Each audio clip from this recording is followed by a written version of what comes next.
Сәлем достар, мен каналыма подписаться етуді ұмытпаңыздар. Бүгін лепесток шаблонын жасаймыз. Алдымен қазір Pinterest программасына кіріп, өзімізге ұнаған шаблонды жүктеп аламыз. Осындай әртүрлі цветочек шаблондар бар, өте көп. Мысалы, мынандай розовый алсаңыз болады, мынандай, андай өте көп. Маған кішкене жасылдау түс керек.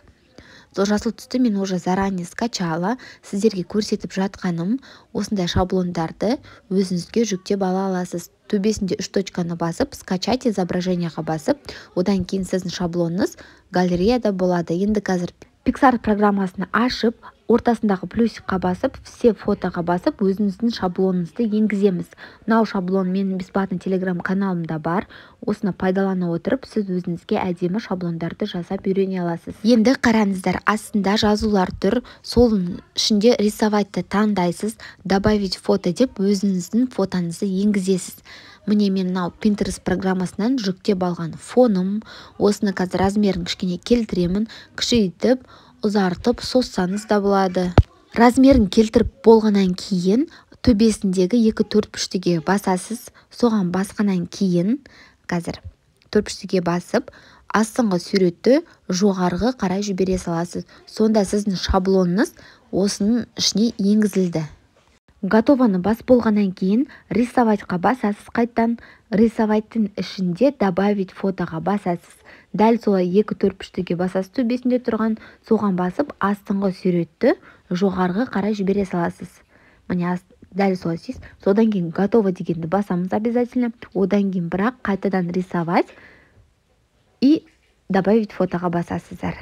Дәл солай 4 лепестокқа 4 шетінен істеп шығасыз. Ортасына тиіспей қойсаңыз болады. Өткені распечаткадан шығарған кезде ол ақ түсті болады.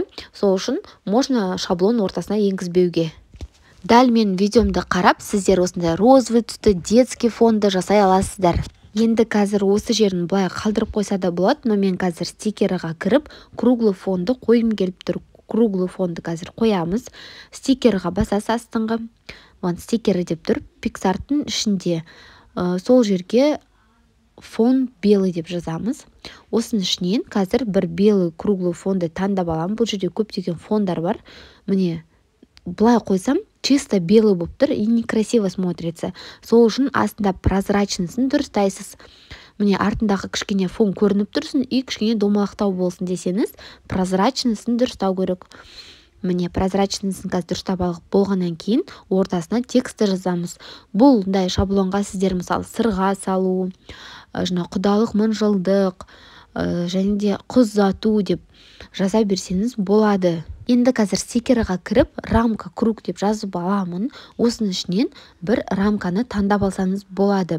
Өткені рамкамен кішкене әдемірек көрініп тұрады. Мысалы, осындай рамка, золотистый рамка, әртүрлі рамкалар өте көп. Стикердің ішінде. Главный коронасы бар рамкалар таңдамасаңыздар, егер де коронасы бар рамка, шрифт таңдайтын болсаңыздар, онда сіздің шаблоныңыз сақталмайды және запись экранына жасалынбайды. Сол үшін қазір енді мен бұлай қалдырып қойдым, сосын рамкасын жасаймын, бірақ рамканың қою жолын сіздерге жаңа көрсеттім, дәл солай қоясыздар. Міне көріп тұрсыздар, жас болғаннан кейін шрифтті таңдайсыздар, коронасы бар шрифтті таңдамаңыздар, олар платный версияда болады.